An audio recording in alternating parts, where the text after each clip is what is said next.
Hello, my name is Mr. Karl, and I'm very excited to read a story with you today. Now, the name of this story is The Little Things, and it's a story about acts of kindness. So sometimes when we see a problem, it might be too big for us to solve on our own, but there might still be little acts of kindness we can commit to help make that problem not so bad. And that's what we're going to learn about today. How can we make some of the really big things that, hurt a lot of people and animals, how can we make them a little less bad? And the words of this book are by Christian Trimmer, and the art is by Kaylani Juanita.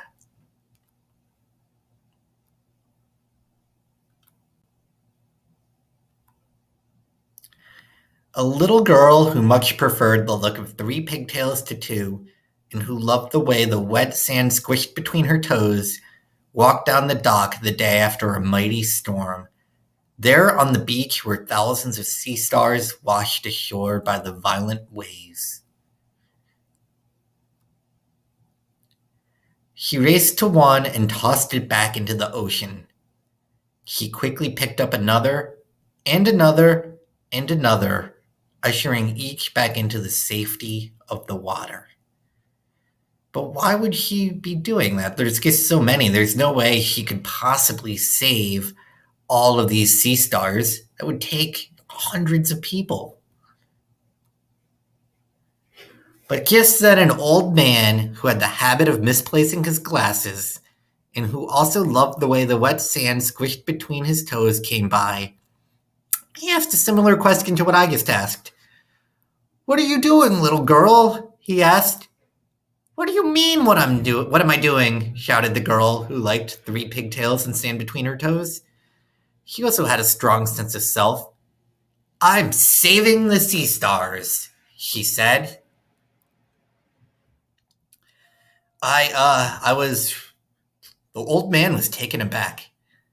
It's just, there are so many sea stars. What's the point? You're not going to be able to save them all. The little girl looked at the old man. She said, "Of course I can't save them all." She carefully tossed another sea star into the ocean.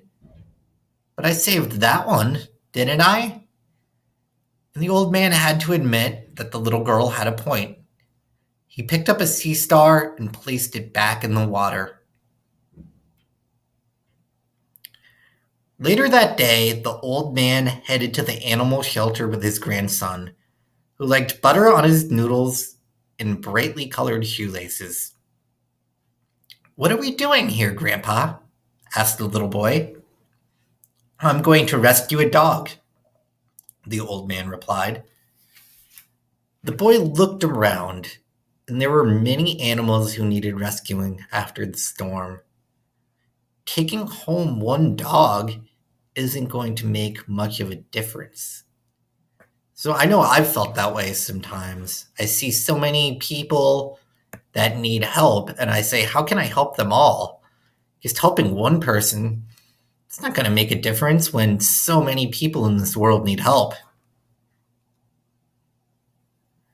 But this is what the grandpa said. He said, "That may be so, but it sure will make a difference to this one little guy. Don't you think?" And the little boy had to admit that his grandpa had a point. The next day, after a lunch of buttered noodles, the boy headed to his neighbor's house. There lived an elderly lady who had once been a professional dancer and who loved butterflies. "It's time to clean up your garden," the little boy said to the elderly lady. The storm had torn up her flower beds and tossed garbage all over her yard. "That would be lovely," replied the elderly lady, doing a graceful plie. As the little boy worked, a teenager who listened to classical music very loudly on her headphones and who just couldn't be bothered happened by. "Hey kid," she said, taking off her headphones. "What are you doing?" "I'm cleaning up this little lady's yard," he replied. "Look around, kid. The storm messed up the whole block." "What's the point of cleaning one yard?" asked the teenager, even though the kid was doing a very good job. Not that she'd ever say that to him. The elderly lady chimed in. This little boy has done more than just clean my yard, young lady. He has lifted my spirits. You could learn a thing or two from him. The elderly lady had a point, though the teenager would never admit that out loud. Still, she gave the woman a nod and the little boy a high five. And ooh, look at all the butterflies that came back to her garden. It looks really nice now. The next morning, the teenager packed an extra lunch and gave it to a homeless man outside the coffee shop, even though she knew there were many in need of a meal. Then a little girl with one missing front tooth and another wiggly one took all the money she'd received from the tooth fairy and she gave it to charity, and she wiggled the other tooth to help it along. The little girl's mom, who made scrumptious cupcakes, gooey brownies, and mouth-watering cookies, along with some equally delicious gluten-free options,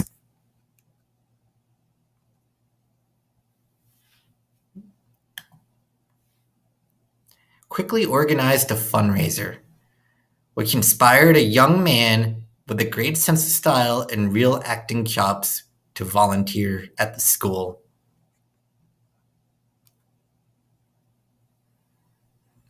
Which moved a whole class of students to donate their time to fix up a house that had been damaged by the storm.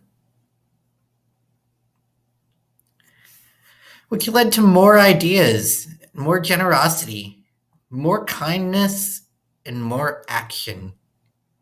Wow, it looks like everybody in the community at this point is starting to rebuild the town after that really devastating storm they had.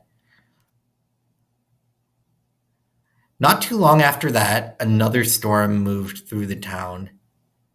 And the next morning, the little girl with 3 pigtails raced to the end of the dock, only to find... Wow. If you remember at the beginning of the book, it was just her and the old man who were helping the starfish. But now it looks like the whole town came out and is collecting the starfish to throw back in the water. And even though she couldn't save them all on her own, it looks like her entire community was inspired by all the rebuilding and the help people were doing for each other, that they all came to the beach that day. The little girl walked up to the old man and gently tapped him on the shoulder. "Now do you get it?" she asked. And the old man did. Well, I think we learned a lot from this story, and we learned how one small act of kindness can inspire many, many more. So sometimes if you do something very small to help someone out, it may not feel like you're doing much. You might say, well, what's the point? It's not a big deal. It's not really helping many people. But if you inspire that person to do something kind, and then that person inspires more people, then we can create this triggering effect where there's a chain reaction of kindness and help going on throughout the world.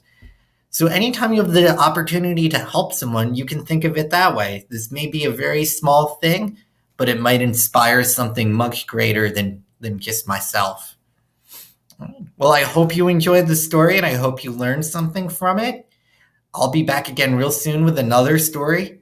Be safe, be happy, be well. Bye-bye.